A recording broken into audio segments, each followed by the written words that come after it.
U.S. Marine of all time. Чи еще 12 раз The надо. Marine Corps has a mascot, bulldog, and they've had one for, 80 years. And every time they get a new dog, the dog's name is Chesty. That's the dog's name. When you're in Marine Corps boot camp, when you go to bed at night, you sing "Good Night, Chesty." 5 Navy Crosses. Heroic efforts in the Pacific campaigns, heroic efforts at the Chosin Reservoir. I hope you've heard of that in Korea. Like the iconic Marine of all time. So Chesty Puller, actually, he gave the best speech I've ever heard. He gave this speech. It was at the Marine Corps Ball in Quantico, Virginia. And they loved this guy so much. The crowd, our guest speaker tonight is Chesty Puller.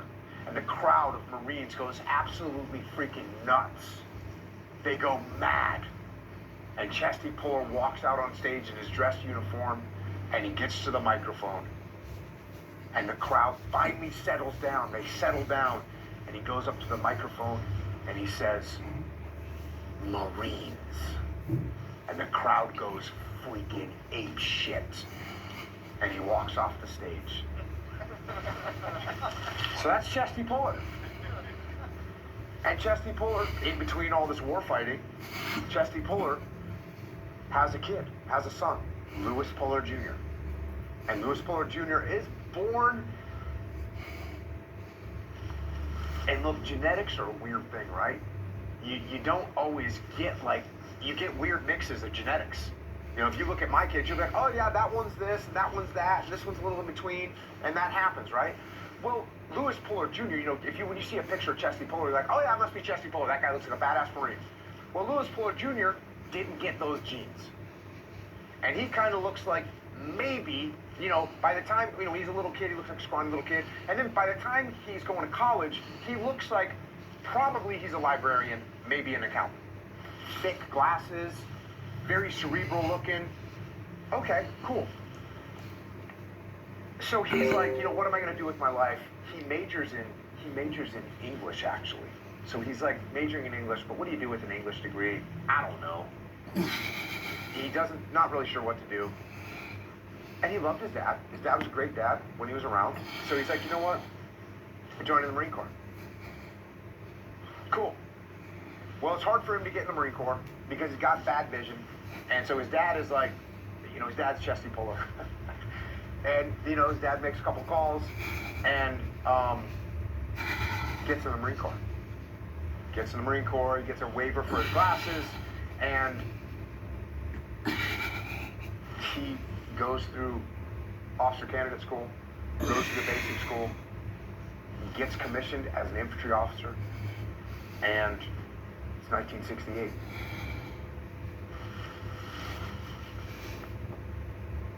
He goes to, I think, 14 days of leave, and then goes to Vietnam.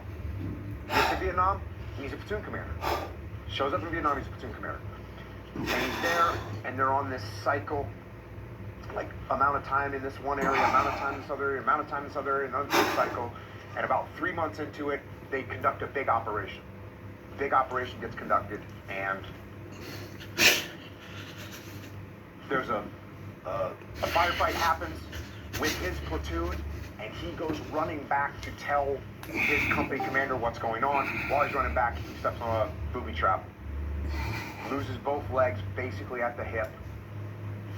Like his hands are all jacked up. His bowels are basically blown out of his body. And he has no chance of living. But they Casevac him, they get him out of there, and they keep him alive. They get him back to Bethesda. He's in a medically induced coma. When he wakes up from his medically induced coma in a hospital bed with no legs, shattered hands, missing fingers, and his dad's there. And his dad can't speak because he's weeping, and he leaves.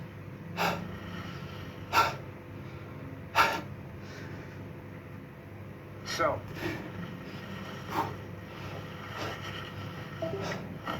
he goes to rehab. He goes to rehab, and it's really hard. He tries to get the prosthetics; they don't work. His legs are too messed up, and it's like awful when you see the old prosthetics that guys had. We see our guys with prosthetics now, like Rob Jones. They're made of carbon fiber and aluminum, and they got digital freaking computers in them. Well, this is like back in the day when it was leather and wood, right? But his legs are so gone, it doesn't really matter because they just don't work. So now he's going to be wheelchair bound. And by the way, I forgot to tell you that his wife, he got married before he left, and his wife is now pregnant, and she has the baby. So now he's got a kid, and the way she tells him, I'm taking care of 2 babies now. This baby that we have that's just born, and you.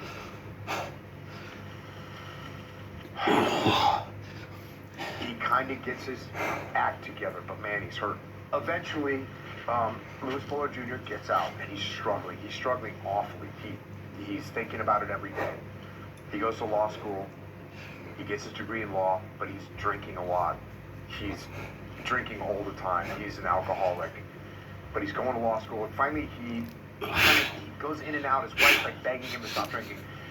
He eventually runs for office in Virginia. He runs for office as a Democrat against a Republican. The Republican is pro-war in Vietnam. He's anti-war in Vietnam. The Republican skipped the draft and did not serve. And Louis Fuller Jr. loses to him in the election. And he actually loses after his campaign managers beg him to do negative ads about his opponent. Tell everyone that he dodged the draft. He's a coward. You need to say that to the people. And he refuses to go negative on the ad. And he loses. And he spirals out of control. Alcohol. And his wife finally gets him into rehab. And he starts to square his life away.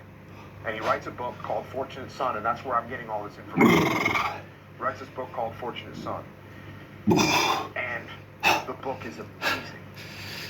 And as the bulk of the book unfolds, he becomes very engaged in the building of the Vietnam Memorial Wall, in the design, in the placement, in the production of it. And it starts to like heal.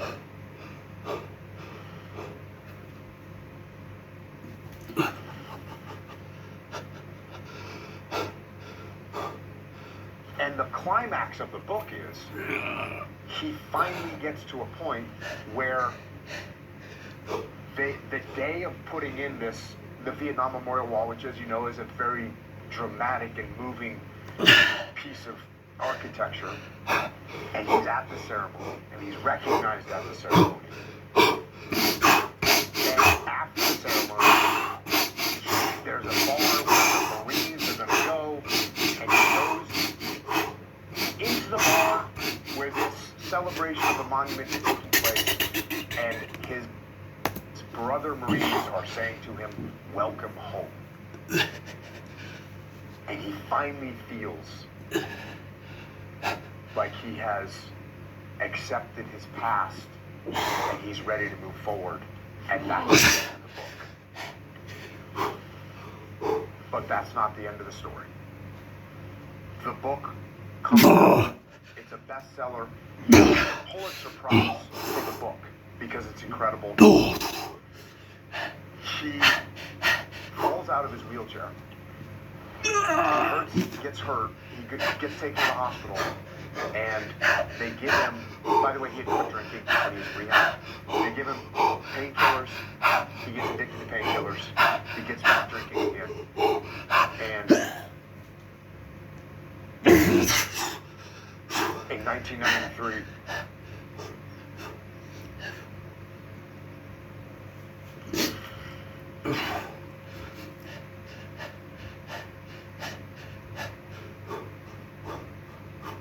he takes out his service 45 and shoots himself. Kills himself.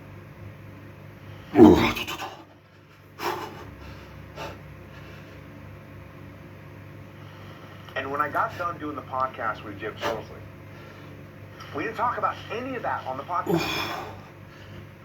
We get done, and I said, you know, sir, like, how did you, like, do all this? Oh, I heard of a guy named Louis Paul Jr. And I said, yes, sir. I did a podcast about his dad. I did a podcast. I did a talk about his book, Fortunate Son. And yes, I know exactly who he is. He goes, I was in rehab with Louis. And there was something that was wrong. When I got wounded, I accepted 100% that this is what has happened, and I need to carry on with my life and do the best I can. And I accepted that. And Louis, he accepted it about 98%. And there was 2% of him that always thought, why me? Why did this happen to me? Woe is me. And it ended up killing him. And, you know, I think that's the lesson that I'll never forget is, like, you know, we talk about extreme ownership all the time, but, like,